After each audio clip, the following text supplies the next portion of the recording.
lines. If you study that, I'm getting ready for my FI demo. That's why you'll do this too when you work with people and you drink coffee and have tuna for lunch. You'll want to follow it up with a little peppermint mint chaser. This is really what I came to Australia to communicate to you. I think this is the basically most important thing I want to say while I'm here. So, where was I? For instance, if you're doing cardinal lines, and I didn't realize this for a long time, but your eyes are actually, you're not just going, sensing your 5 cardinal lines. The eyes are trying to find the lines. You can see in a scan next time we do a scan tomorrow. I won't say maybe about your eyes, but see to the, so what you're listening, you're sensing, you're using your visual sense. And Moshe, actually, Glenn was talking about the word hypnotic today, but Moshe was actually getting interested in the neuro-linguistic programming that was going on. Well, Milton Erickson's work he was interested in, that was an influence. Probably, I haven't gotten to the Milton Erickson part of the bio. Well, that's going to probably come in volume 2. So he started, in the languaging, he started mixing up the modalities. So he would say, for instance, and listen to yourself, or see yourself in your mind's eye, in your kinesthetic sense, like that. There'd be a sentence like that. It doesn't really stand out. It just is nice language. But really, because who, for instance, feels they're more visual than auditory? Oh, then who feels they're more visual than kinesthetic? What I meant to ask. Who feels they're, well, we're a mix, but who feels they're more kinesthetic as their primary way?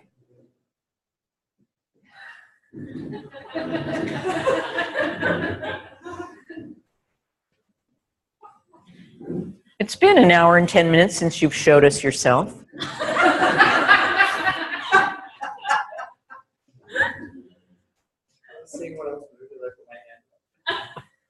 Okay. Why don't you work near the bathroom? All right. Anyway, we're a mix. We're a mix. So anybody primarily auditory? Sometimes the music people think they're maybe, say, listen to your, you think you're pretty auditory? Okay. Hearing, yeah, hearing. Mother's ears. Those children. Okay, so Julie put that up. Now, the other thing, and I think Shauna, it's Shauna, right? Shona. S-H, I know how to spell it, S-H-O-N-A, Shona. I think when you were talking about lying on the floor, you were trying to communicate something. I think we forgot to say why we lie on the floor. So I put lying down, because this whole idea, which you know, is that when I'm relieved of my adaptation to gravity and the anti-gravity muscles aren't working and I don't have to hold myself, be upright, then I have more available for the change. I can change easier, I can sense myself easier when I'm relieved of all of this. But ultimately, as Margaret Mayo will tell you, we need to stand up and still be aware of ourselves, ultimately, because she likes in her groups, she likes to do a lot of stuff standing and not just the lying down lessons. All right, so that now we're done with that. So that's what lying down means. And now just a little bit about, this doesn't flip. It does, there's nothing on the other side. I need my IT person. He doesn't really belong to me, but how does it? Running to help. Yeah, keep your head down, Margaret. You're in trouble now, so you got to keep your head down. All right. How does it work? What is it?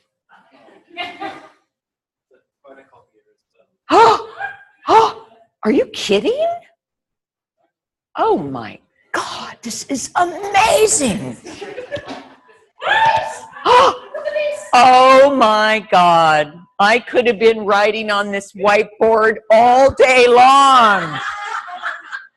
Never have to erase anything. I could have done list after list. Oh, let's start the segment over. Damn. Like, all right, like Groundhog Day till we get it right. Okay, good. A clean slate. So what are some of the principal ideas that we've brought into the FI work? There's not that many. So there's a 2 or 3 ideas that I brought into the FI work. They may have also been brought into the ATM as well. But there's a couple of different ideas that we've used this segment in the FI. So now you get to use these neurons again. Unless you know it in your gut, then you can try from there. Yeah.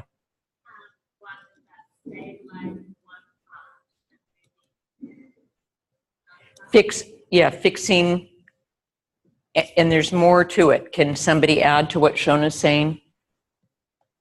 Fixing one part and moving another part relative to it.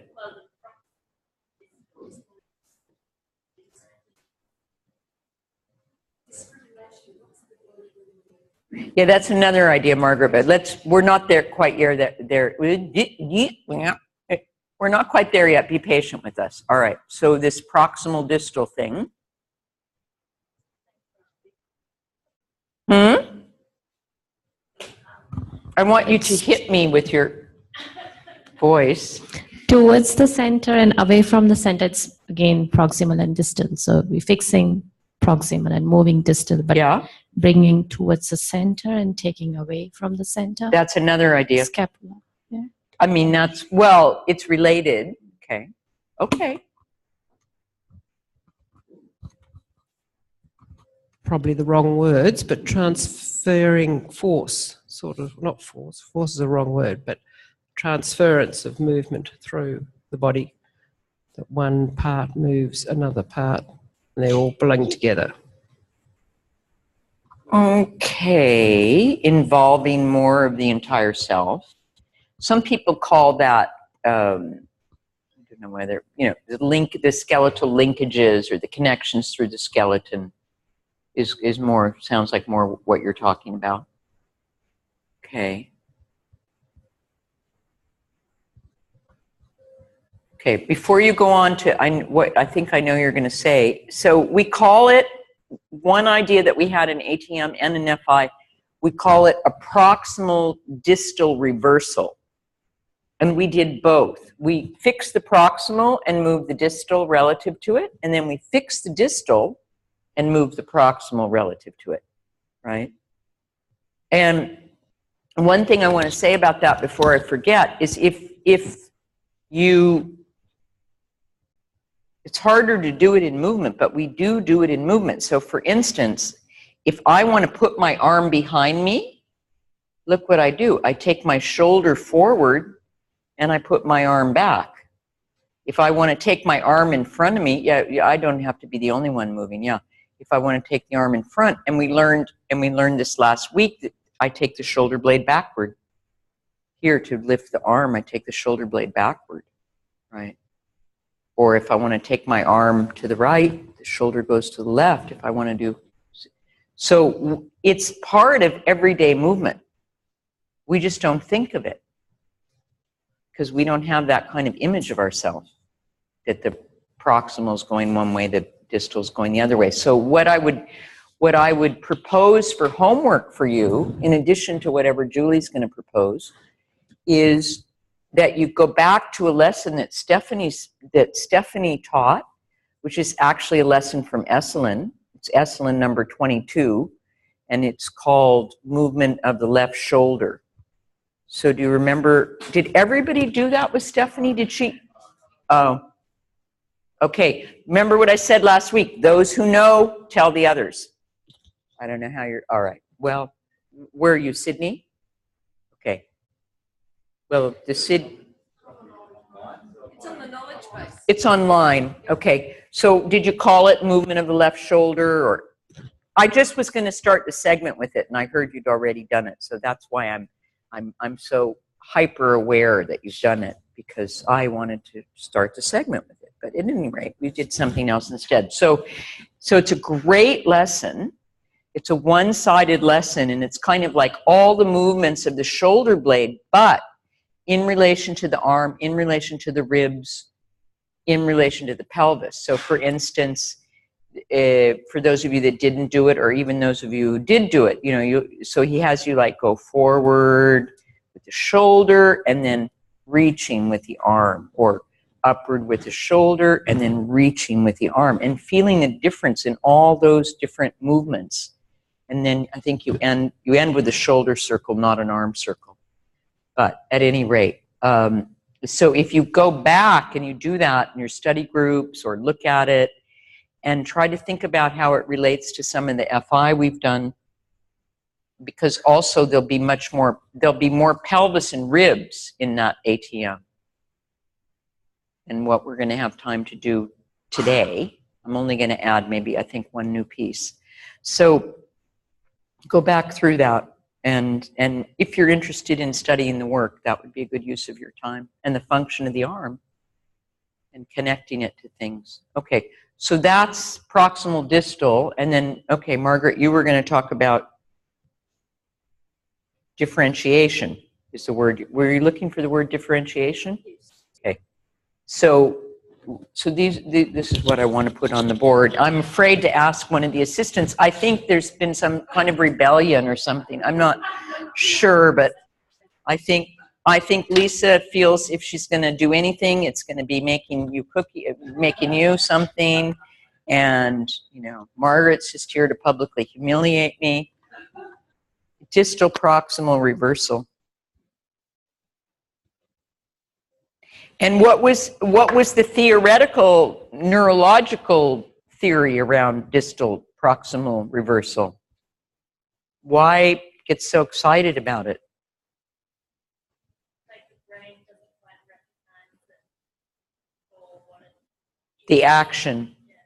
It doesn't realize that it's doing the thing it can't do. There was another great example of that, which was, I haven't done it that often, but one of my colleagues showed me. So for instance, if you have a frozen shoulder, the movement you can't do is this, right?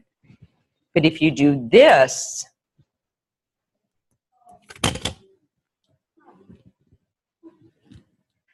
no problem.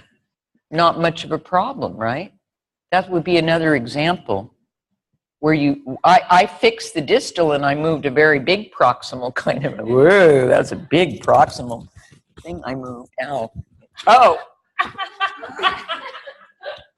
You have to get up carefully, I guess. No, that would be fixing the distal and moving the proximal relative to it, and you end up with the thing you can't do. Another example. Okay. Were they my glasses? Is that what happened? Oh, no, that's okay. Now, then, so that's, yeah, tricking what the brain in quotation marks. Even the word brain is kind of suspect to me these days, but the brain in quotation marks.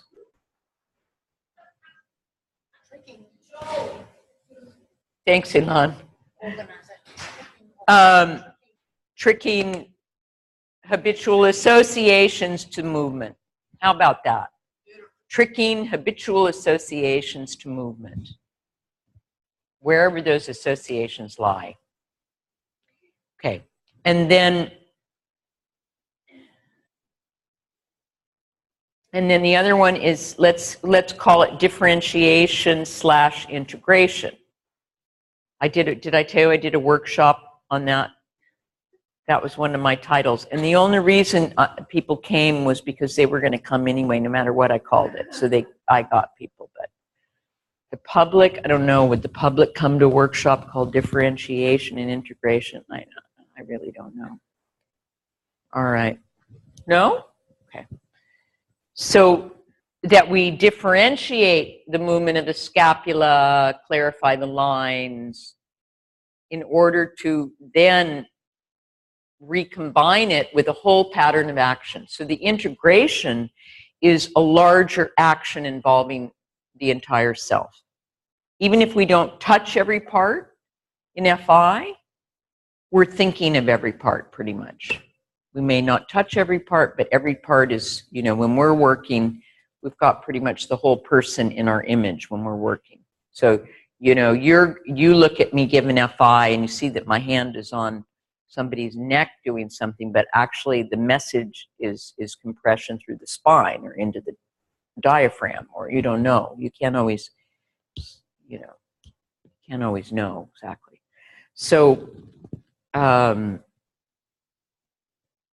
any other example of differentiation and integration? Comes to mind? Yeah, Nicole? Oh, yes, that's the other idea. Thank you. That I almost forgot. That was the main thing. I have way too much in my mind all the time, and then things slip out, you know.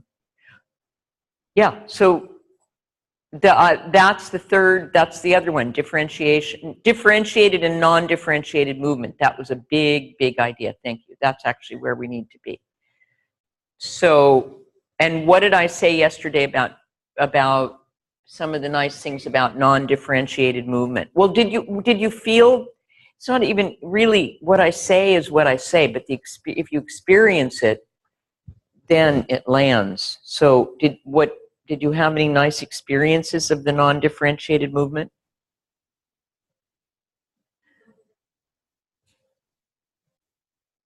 What do you think, Marissa?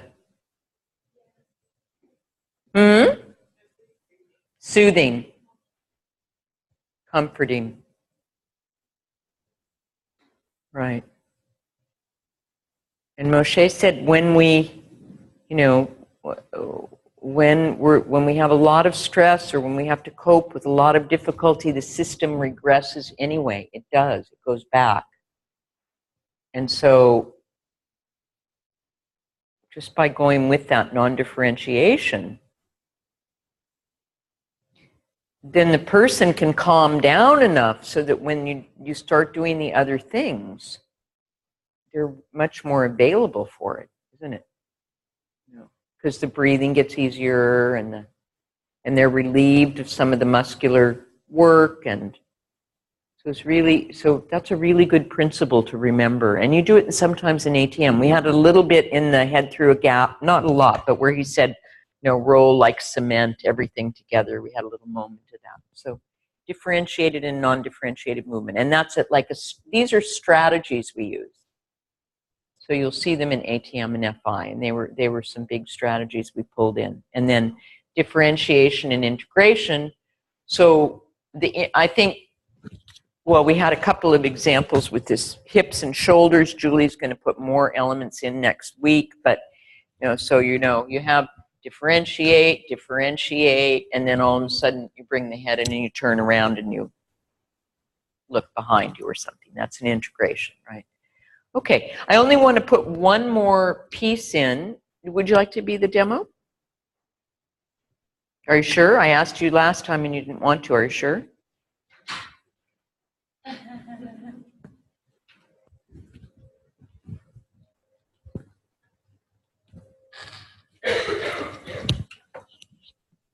So, how are you? Yeah. What do you do in your life, Amanda? I don't remember your app. Occupational therapy. Oh, you are. What? Oh, but old. What? Yeah. Older. Community work with the elderly. Well, all this differentiation for the elderly is so fantastic, because it just really, because if you do, you know, eyes, and they can do that in 20 minutes or less, it's quite nice, right? Come lie on one side or the other. I'm not going to do much, but because I don't want to take up all the time. I think we'll have, all right, let's see. If I do all the things, it's going to take me 20 minutes. So I want to just shortcut it a little bit.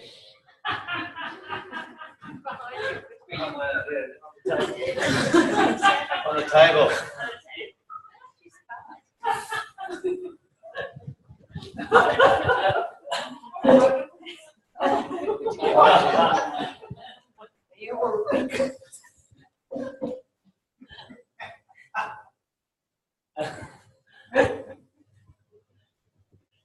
You didn't see that she needed the head higher?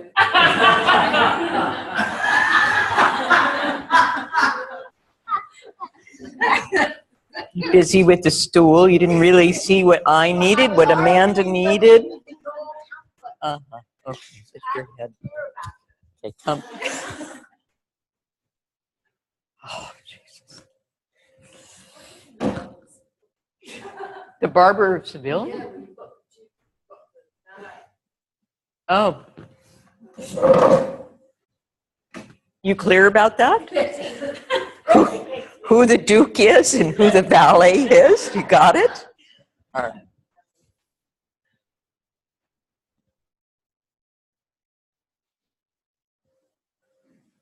So,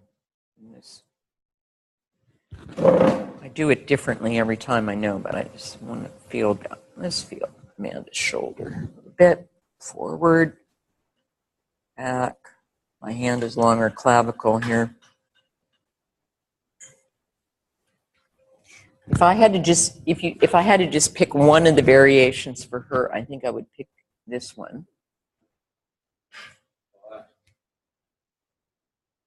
Because I think it would be a good thing to do with her. 35 years. I just can't wait that long. That we know, yeah.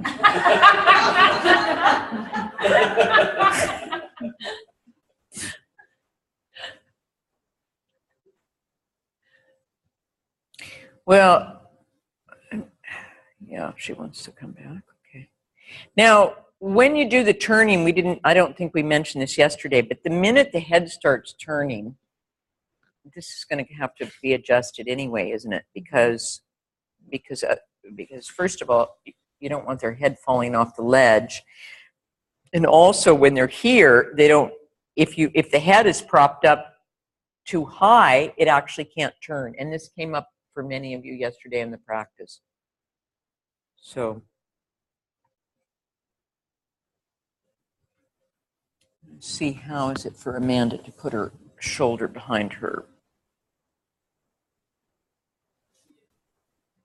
When you do, so you're going to take the arm behind fairly early on if you feel you can, and I think you guys are particularly set up for it. So most of you will be able to do it. If they lift the leg, we're right at that point where she's thinking to go any further, she would lift that knee away from the other knee so that she didn't have, but I don't want you to, because you're, instead of differentiating some part higher up, you want to lift that leg and roll like a log. Do it, actually. So you see there, she's coming out of a twist. You lift and come back, you'll see this in ATM. So we actually want, remember you did the pushing of the pelvis forward. Here, I'm not advocating this technique, I'm just reminding you that you push the pelvis forward. But here, it's actually a counter twist. The pelvis is going forward, it's a counter rotation in the spine, and the shoulder's going back.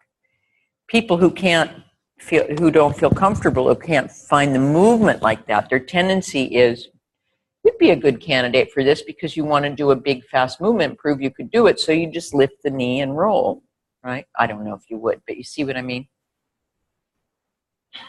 Or twist your neck off, twist your head off, yeah.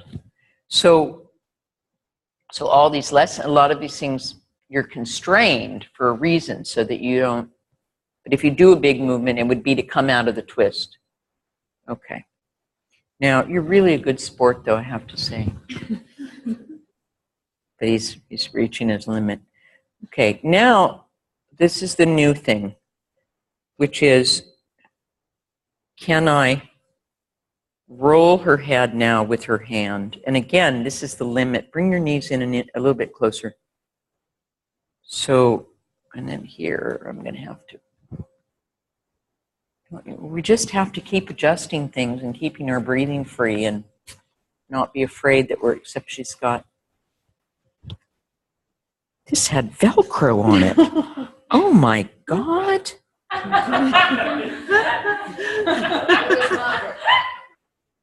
Her hair stuck to this thing on the pad. There must be a reason.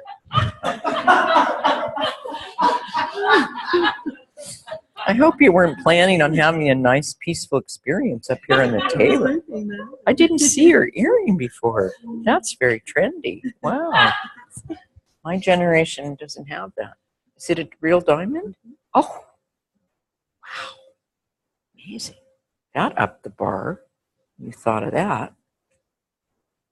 Okay. Well, so I will say it's interesting, and this could change in 2 seconds flat. But you asked me why I thought of putting her hand on her sternum. But here, okay, now that if I say the S word, she finds it. But I'm rolling her head. It doesn't even occur to her to do anything here. She's looking for the whole movement there. Isn't it? Mm. So if I, oh, well, now that I said it, of course, but that's why in ATM you would be doing it and you'd be saying, you'd be giving a cue, you know, is the sternum moving, or what do you do with the other, is the other side of your chest moving? The moment she thinks she has 2 sides of the chest, look what happens. She's totally able to do that movement.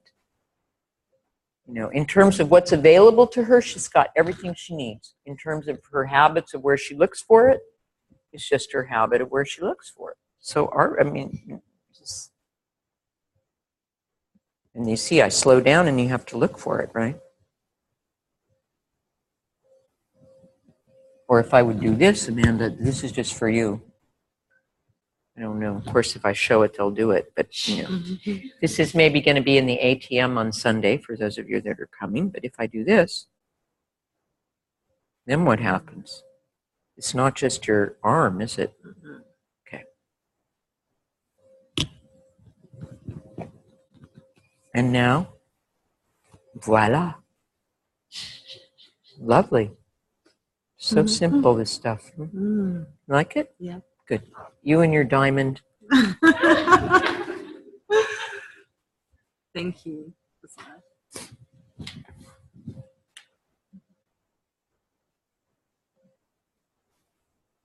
All right, that's the only new piece. This is so sometimes you can put the arm behind anywhere you want. You can use any of the things we've done as auxiliaries to help the movement of being able to bring the arm behind with more of the person. And we did all this stuff yesterday. So we do this, this, this, this, and then this is the last one. Julie asked me to remind you that you could see if the pelvis does different, the right side of the room, it's amazing. Julie asked me to remind you that you can look at what the pelvis does when you're doing these different combinations. Okay?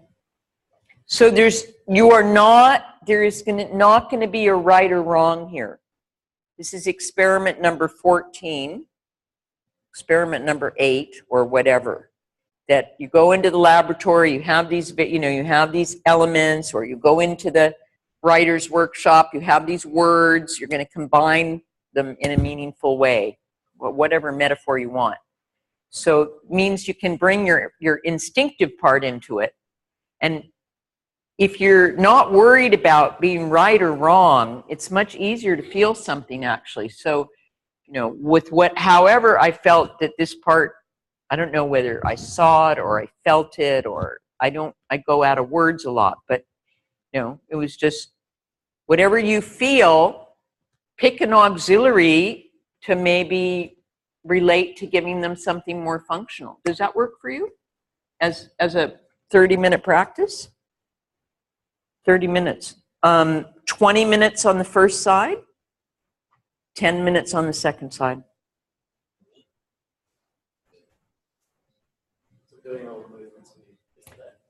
It's a menu of options. You can do them all, plus the pelvis, plus if you want, if you can get that proximal distal thing, I mean, anything we've done this segment can go in there. Okay, but